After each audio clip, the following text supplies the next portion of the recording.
Hello everyone, I'm Captain Logan. And I'm Brandon. And we're here to tell you how we felt about Don Jon. This movie is not what I was expecting. I was really surprised by this movie. This was written and directed and starring Joseph Gordon-Levitt. And Levitt is playing a very superficial kind of meathead that is kind of your stereotypical run around the town trying to find women to get laid with. And he is also addicted to pornography, though he doesn't realize he's addicted to it. Yeah, and the film basically follows him kind of learning how to see women as people and become an independent thinker. That's pretty much the film.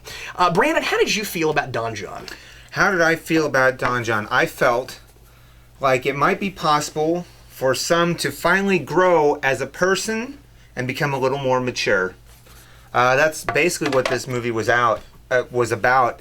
He is the typical that like. So this resonated with you. This resonated with me a lot because I myself have been in this. I would say a similar situation. Yeah. Just like not kind of knowing exactly what I wanted, doing things that and understanding things differently than they actually are. Mm-hmm. Things of this nature. He Joseph Gordon-Levitt. He plays the movie's called Don Jon, but it's playing on Don Juan, I feel, of course. Yeah. And so I really got that feeling out of it. I'd like to say that the best thing about this movie is probably the writing. It's a very intelligent film, very smart. And the second best thing would be the acting. I want to say Tony Danza. Who saw that coming? Yeah. Tony Danza is in this movie, and even though he gets less screen time, spot on, just great. Well, frankly, his performance is great. I don't think I could have stood him on screen any longer than we had him. You know, right. He is not a likable character by any stretch of the imagination. Right.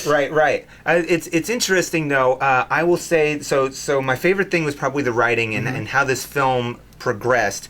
If I were to have a concrete what I didn't like about this movie is I didn't like Scarlett Johansson's character. Right. And we're not supposed to. But you're not supposed to.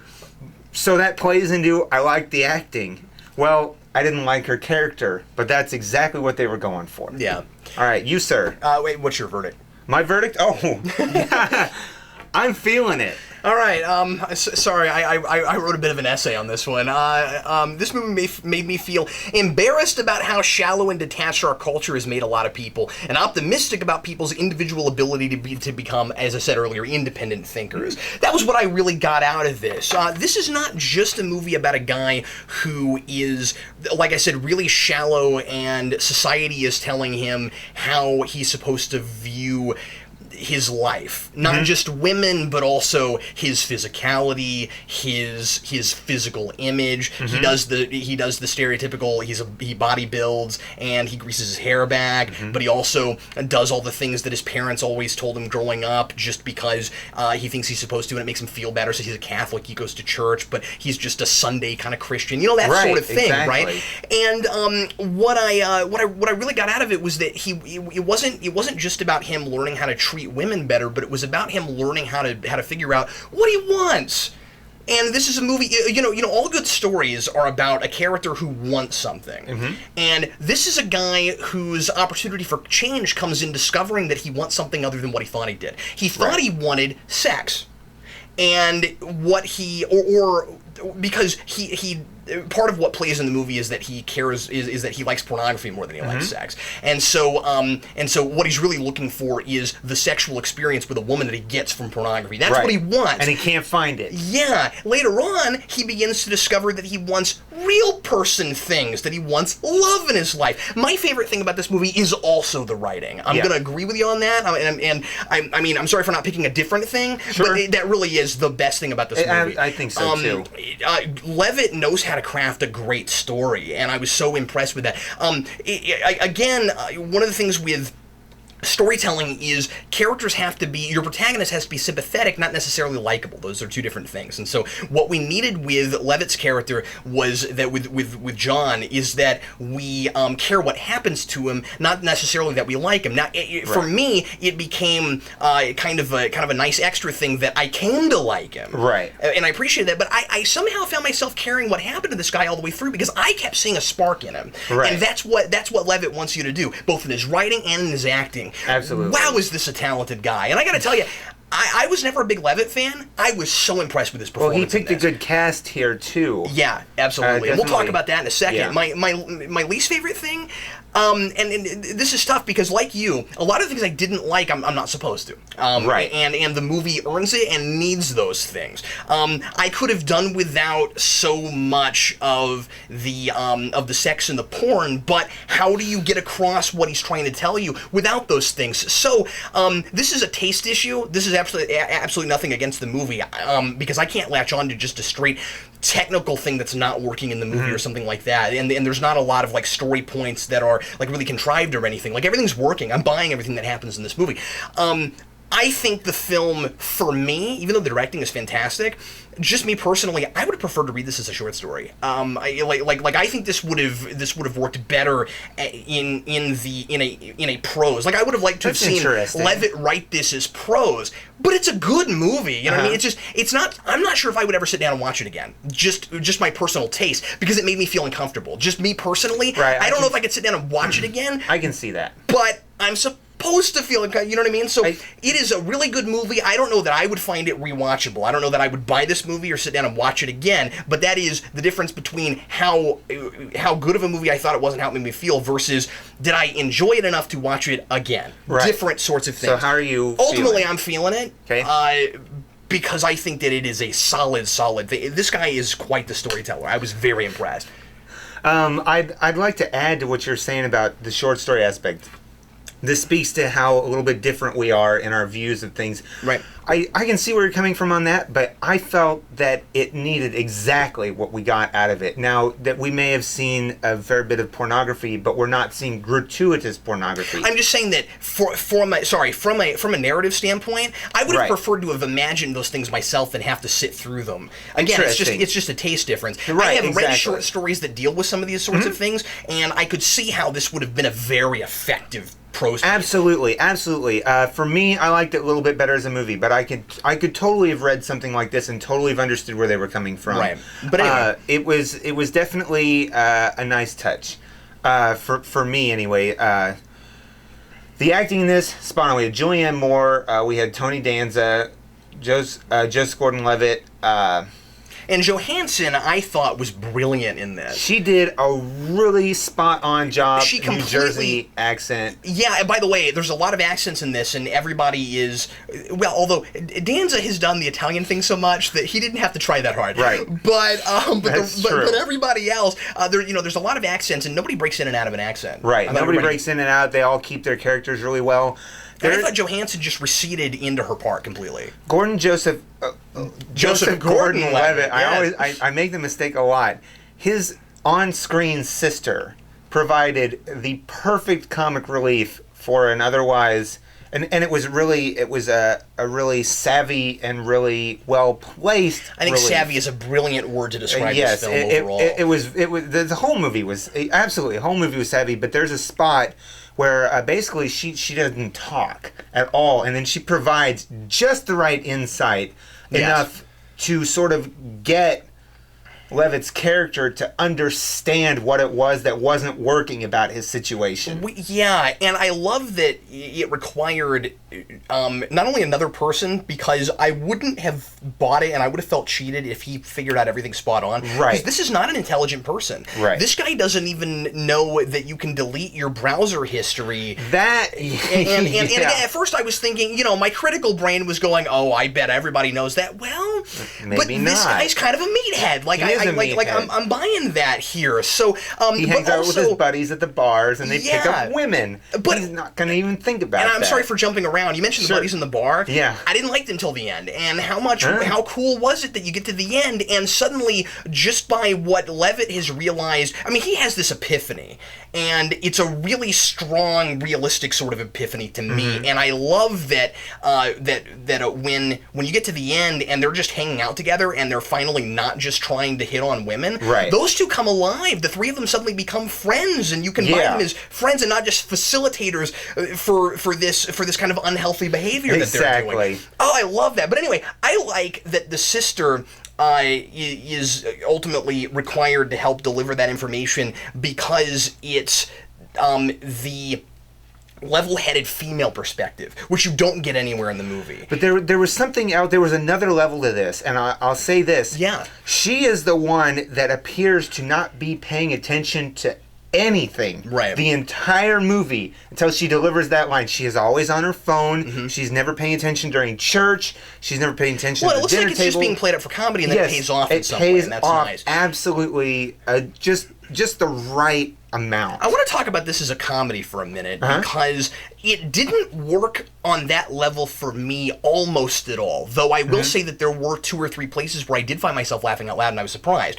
This is I wouldn't even called it a comedy. Yeah, but I think that a lot of people will walk into this movie and find it comedic. Right. And because of... It has elements of that. Here's the thing. It is a satire. It is most certainly a satire, and it is... But it's not just satirical because it has this more realistic, level-headed thing of this guy gets to learn something, which I appreciate it because it's not forced. You know, it's not a forced sort of character arc. I'm buying that. But what I'm saying is, I think a lot of people will walk into this and they will see it as a straight-up comedy and maybe won't pick up on just how superficial it is. And maybe this is wrong of me, but I feel like the superficial people that the movie is kind of taking a stab at will see this movie and look at it on this other level of this until they get to the end, and maybe it will speak to them. I don't know. You know, I have no idea. It won't.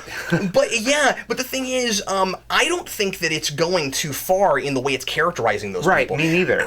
I think, and the sad thing, the reason I said I said here I felt embarrassed about it for us as a culture is that I felt like it was not exaggerated. And had I seen this 10, 15 years ago, I would have thought it was completely exaggerated. I would have wondered about what they were going for 10 years ago. 1984 level exaggerated, you know, and it's not. We're there now. We are there.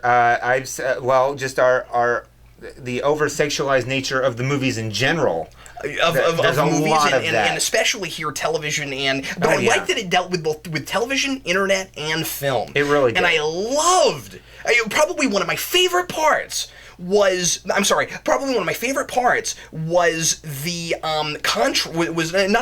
comparison between pornography and chick flicks. And chick flicks as female pornography. That was fantastic. Get it. Her character, Scarlett Johansson, didn't get it. And she is, for all purposes, the female version of him. Right, she is, absolutely. But then when he's talking about how, don't you think that was a little one-sided, after he's coming to his epiphany. He's not quite there yet, but he's working on it. Right. And he's like, don't you think this? She's like, no. She is chastising him. But he's already figured out what was one-sided on his side. She is chastising him for his expectations of what sex should be. Yeah, absolutely. And he's learning that's not how it should be.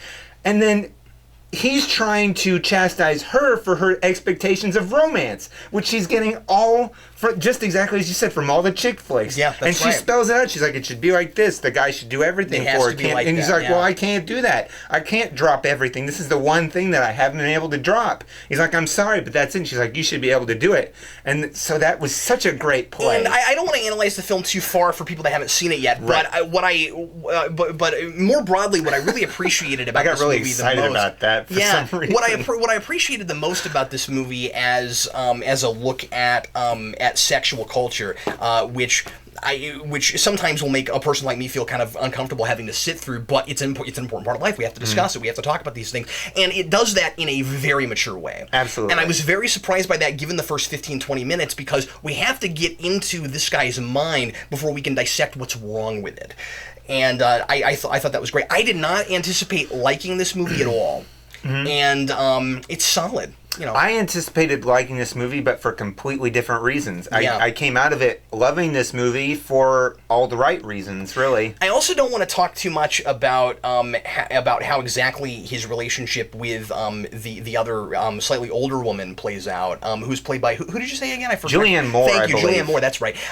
She is she factors in this movie in a really interesting way because she ends up being kind of helping to be the bridging point between his shallow self and his more self-realized, again, independent thinking type. And I don't want to go into how that works, but again, done in a surprisingly mature sort of way. It's a surprisingly mature sort of way, but also he helps her. Yes, and it's kind of it's almost a C story. It's not even a B story.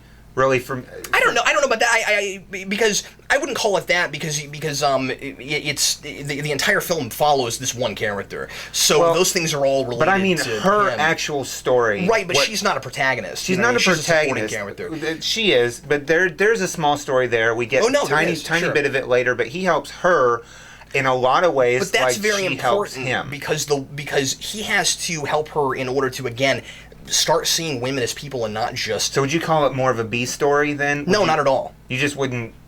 It doesn't factor into play then. No. It's not a B or a C story. It's part. It's just part of the A. Part of the narrative. Yeah. I mean, like usually when you or at least this is how I see it. When you look at like A story, B story, it's you've got like maybe multiple characters, multiple protagonists, and each of them have their own stories that maybe converge at some point. Okay, this is not that. These are not converging stories. She has a backstory. Okay, gotcha. But that's not a true. B story or a C story. Okay, well, she her has her own backstory. I appreciate how we're informed about her backstory. She doesn't have a character arc. Understand that she doesn't change at all in the film, really. I mean, she is helped by him, certainly, but we never really see the ultimate conclusion of we don't. of where she goes, and we don't need to. The story is all about him. This is a character study for Jon. Right. So, I'm feeling Sorry, I didn't mean to... That's all right. I didn't mean to argue with you about that. Oh, I appreciate that. I appreciate you, because... But hers is a backstory. Yeah. That was actually more the word I was looking for, other than C story. No problem. You're absolutely spot on. So all in all, I liked it. I'm feeling it. I did too. Very, very surprised. I dropped my sign all the way to the floor. Well, anyway, everybody, feeling it. I am also feeling it. Well, everybody, thanks as always for watching us review a new movie. I'm hoping to do a couple of these in the next week or two because there's a couple more movies that came out just this last week that I'd really like to go to. So I'll do some reviews with Sarah and some more reviews with you. At least with Sarah, you're welcome to come along with us too. We're hoping to go to the Metallica movie because that looks fantastic. Metallica put out a concert movie. Sarah and I are Metallica fans, so we're going to go see that. I learned something new. You didn't know that about us? I did not know that. Sarah and I love Metallica. I wouldn't have pegged you for Metallica fans. Metallica is a very romantic band for us because I know that sounds silly, but we listened to a lot of Metallica when we were dating, so Metallica is kind of a thing for me and Sarah. Anyway, so she and I are hoping to review that for you this week, and thanks to the few subscribers that mentioned that to us. I don't know why, we had a couple different subscribers that were like, Cap, you need to go to the Metallica movie, and I was like, how did you know I like Metallica? Anyway, and then... I'll let you look two lovebirds at that. And then we're hoping to see this week also... Clouded with a Chance of Meatballs 2, which I would not have had any interest in at all if it weren't for all of the ridiculous food puns in the taco dial. I have to see this movie. I've not even seen the first one. I'm going to watch it this week, and then I'm going to go to the other one, take Jason to it, and Sarah and I are hoping to review that. The food pun that I really liked was, there's a leak in the boat. Yeah, everybody keeps talking about the leak, but that's hilarious. And then the butter frog and parquet. Anyway, so those two movies, hopefully this week, and then Brandon and I maybe will go to something even again over the weekend. Thanks as always for watching. Can you tell we have a lot of fun doing these? Oh, yeah. I think definitely. Thanks as always for watching. I'm Captain Logan. And I'm Brandon. We'll see you next time. Do